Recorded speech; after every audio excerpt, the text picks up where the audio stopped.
All right, folks. Well, last time we looked at the idea of syntax trees and syntax graphs as an internal representation for chunks of code. This time I want to take a look at linear codes. So again, the idea is this is an alternative representation. What we try and do is to come up with a set of sort of abstract operations that allow us to collectively cover all of the desired functionality in the source and target language. So the notion is that we'll have this set of really simple primitive operations that each take a fixed number of operands and do something very small.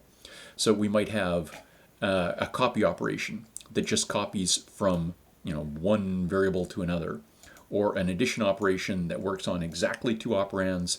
It takes two things, adds them together, and stores the result somewhere. So the notion is that if we want to carry out a more complex expression, we do it by a sequence of these simple operations, right? You don't have a complex expression support in here. You do everything by sequences of small operations. So this fairly closely mimics the idea of an assembly language where everything's carried out by a sequence of a large number of small, simple operations. And so in our linear code approach, we're going to rewrite the parsed source code as this sequence of smaller abstract operations. So that's where we want to go with things. There's two approaches that we'll look at. We'll look at one address codes and three address. The one address is a single address, at most single address. The idea is we provide an operation and maybe an operand. And we'll take a look at where the operand pops up in a second. But all of the other operands that we're working with are assumed to be on the top of a stack, right, with some predefined order. So a subtraction operation might assume that we're supposed to subtract the thing on the top of the stack from the thing below it and then push the result on the stack. Or an addition operation, again, might assume that, okay, we're going to pop the top two things off the stack, add them together, and push the result back on the stack. So this is the idea. Every operation has some predefined concept of what's supposed to be on the stack in what order that it's going to use, and whatever result it comes up with, it pushes back on the stack. So if we had in our original source that we were trying to model, we were going to say, okay, x is assigned the result of 3 plus y times 7, and again, assuming our usual precedence and associativity rules, then this should go through and do the y times 7 first, and then add the result of that with 3, and then assign the result to x. So in a kind of stack approach, a one address approach, we'd be going through and saying, okay, well, the first thing I have to do is carry out this multiplication operation, which means I have to have pushed y and z on the stack. So maybe we push z, push y, and then perform a multiplication operation. And the multiplication operation assumes, and so here's where we're getting our single operands coming in, where we're actually specifying here's what to push, here's something to push. A multiplication operation doesn't actually need any operands specified. It's just going to say, okay, well, let's pop the top two things off the stack, multiply them together, push the result back on the stack. So now our stack has the result of the multiplication. We need to push the 3 and then do our add. So we push the 3 and do our add operation. And again, it pops the top two things off the stack, adds them together, pushes the result back on the stack. And then maybe our assignment operation is just to pop whatever's on top of the stack into x. But again, a bunch of really simple operations that take 0 or 1 arguments in our statements, in our linear expressions, and then the rest of the operands are assumed to be on the stack. So the other idea is to say, well, instead of using this stack-based approach, we'll actually expect you to provide the operands that you're working with. So if you're going to carry out some operation on two values, then you're saying, okay, give me the two values, the operation, and we'll assign the result someplace. So again, this is really good for modeling target assembly languages, where this is very much the kind of structure that we're thinking of. We've got a register for the source, a register for the destination, and we've got the operands that we're working with. So three address codes have this idea of a binary operation with a destination to store the result, right? So those are our three addresses. And of course, they could all be the same, right? We could x is equal to x plus x, something like that. But again, we've got these three potential addresses. Usually, you're also going to have some operations that are unary, right? Where you're just, negate x, something like that. So some unary operations, some binary operations, each with a place to store the result. So usually this is going to assume that either we're talking about literal values here or internal variables. Quite often the assumption is going to be made that memory operations are expensive, so we'll assume that each of these things are stored in some kind of internal register, an internal variable before the operation is performed. So quite often in a 3-address code format, the first thing you'll do is to take whatever variables you've got and copy them into internal variables, right, the idea of a register, and then work on that, and then possibly at the end copy them back to the actual variable that you want to work with. So if we were going to do something like, x, if our original expression was x is assigned, a plus b times a plus x, where we use our usual precedence and associativity, so it's going to do the multiplication and then the left-hand addition and then the right-hand addition and then the assignment.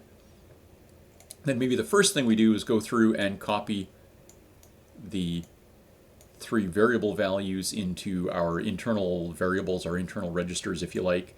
So copy x into R1, a into R2, b into R3. Again, no particular reason for the ordering there. And then for each of the operations as we perform them, we'll store the result in an internal variable. So for that multiplication, we're saying, okay, we want to multiply b by a, so that's what's in R3 by what's in R2, and store the result someplace. We'll store the result in an R4. And then for that left-hand addition, we're saying, okay, well, whatever was in a, so that's in R2, with the result of the multiplication, which is in R4, so we do an R2 plus R4, and store that in a temporary location, so our R5. And then that right-hand addition is whatever the result of that left-hand addition was, and x, so it's whatever's in R5 and whatever's in R1, and store that in a temporary variable, R6.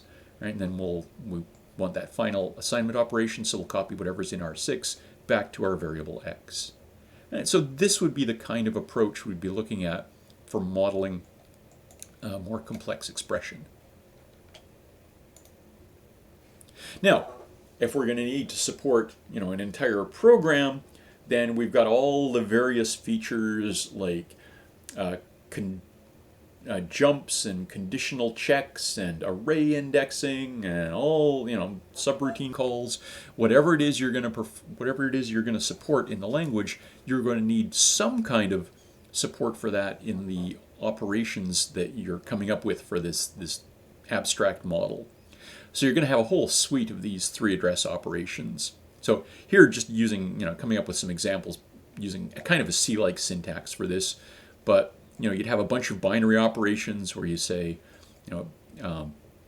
x is assigned y plus z, or x is assigned y minus z, or times z, or whatever it might be. So a bunch of these binary operations, maybe a bunch of unary operations, like a negate operation, or things like a not operation maybe, or things like a plus plus, where you've got the operation taking place after. Who knows? Whatever operations you're going to choose to support.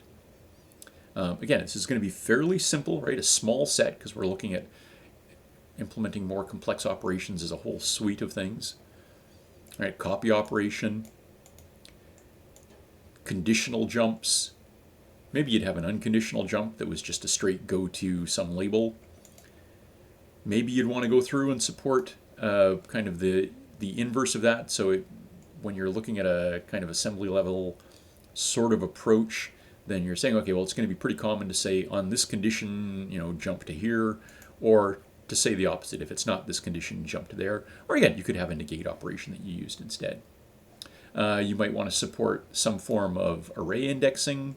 You might want to support things like pointers, so taking the address of something, grabbing whatever's at a particular address, storing something at a particular address. You might want to support subroutine calls, so you'd need some way of supporting that. So maybe we come up with an operation that's kind of like pushing parameters. So we specify the first parameter, the second parameter, the third parameter, da da da da da da da da, and then make a call to specifying some function or some procedure and specifying, okay, this thing is taking whatever n parameters we just specified, right? So you can come up with ways to go through and express fairly complex operations as sequences of smaller abstract operations. So if you're going to take a three-address approach, you need to come up with some set of operations that's going to model all of the behavior that you need. Now, of course, we have to come back and actually implement this somehow. So this comes back to a lot of the same ideas as we looked at with the syntax trees, right? We need some way to go through and model this sequence of operations. So maybe we do something similar to the syntax tree approach where we say, let's have an array where every element of the array is a record that represents a single operation, right? So what kind of operation was it? What data values were we using? And where's the destination going? Right, so we could go through and, again, say we've got an internal variable representing each of the different nodes. Each of them has a unique position in the array, right? Each, if you like, each of these individual statements, each of these individual computations is going to be at once, it is going to have its result recorded at a unique position in the array, so we can go through and refer to it by its array index, right? Just like we did with the syntax tree examples. So that's a very common format. Maybe our record specifies the type of operation, the destinations, the two arguments, and for each of those, it's referring to them by, or for the arguments it's using, it's referring to them by their position as previous elements in the array. Now, of course, if we are representing this as an array, it means that we've got to come up with a size for the array, and if it's too big, then we're going to be wasting a bunch of space, and if it's too small, we're going to have to resize it once we get to a certain point. So there are some issues just in terms of picking an appropriate size and the implications of that. It can complicate life a little bit if we decide that maybe I want to go through and rearrange the order that I do operations in. Right? There are going to be some operations where it doesn't really matter what order we do them in. Right? For these first three operations, it really doesn't matter which order I do the store X, store Y, store B. Right? So there are going to be some places where potentially, when we're doing our optimizations later, we recognize, I'd like to be able to rearrange some of these statements. If I've got them recorded as these array elements, it might get, with these cross references by indices, it might get a little complicated. If I decide I want to swap the order of statement 1 and statement 2, then I've got to find all the places that refer to index 1 and index 2 and update those as well. So that can get a little trickier with a straight array and index-based approach. So maybe instead, what we do is make the arrays, a bunch of pointers to the records that have got the statement information in them. And instead of referring to, when I want to go through and refer to a particular previous operation, instead of referring to it by its array index, I copy the pointer to it. So that if I rearrange things in the array, all I'm doing, none of the pointers actually change. So we've still got the issues with choice of array size, but we've eliminated some of the reordering problems. Or, maybe we take it one step further and go with a more complex abstract data type where we go through and say, let's just use a linked list of these records so that, we just allocate new ones as we need them. Although, again, the searching problems that we run into are similar to the searching problems we ran into in our syntax trees, where if I have to go through and search this thing linearly, it's not going to be terribly effective. Maybe we wind up going with something like a hash table approach again, where we have a good hash function. So similar implementation ideas to those that we looked at towards the end of our syntax trees. Right? It's just picking a representation that's going to work well for us. Obviously, a more advanced abstract data type for our representation, complicates the development of our compiler, but it's going to make it run much more effectively. Right? Our actual compilation process is going to be more efficient. I did want to mention one variation on the 3 address codes that will become relevant when we start looking at naming issues in a little bit.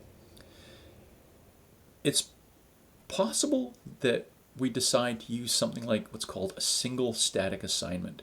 And the notion here is that for those temporary variables that we're creating, we'll never assign to one more than once. So every one of our temporary variables gets a value assigned to it once.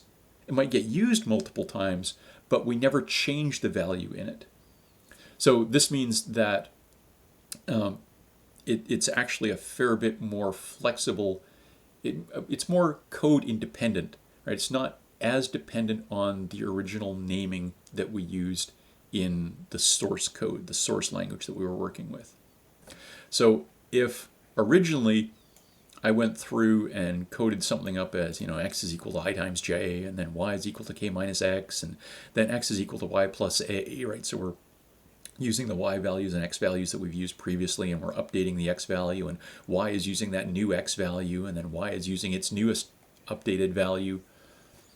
We could go through and, just work with a set of, how many variables have we got here? 5. So we've got x, I, j, y, and a, and k, 6 different variables. So I could come up with a set of 6 different variables and just work with those. But we'd be very closely tying our linear code to that original representation. If I go through and introduce new temporary intermediate variables for the results of those intermediate computations, it might give me a better potential to reuse parts of those internal computations, and it might also give me a better ability to rearrange those statements later. So this single static assignment, you never assign to one of our variables more than once in the expression, or in our chunk of code. So we'll come back and make use of that in our next session, where we start talking about some of the modeling and use issues that are going to come from this. All right, we will leave this here for now.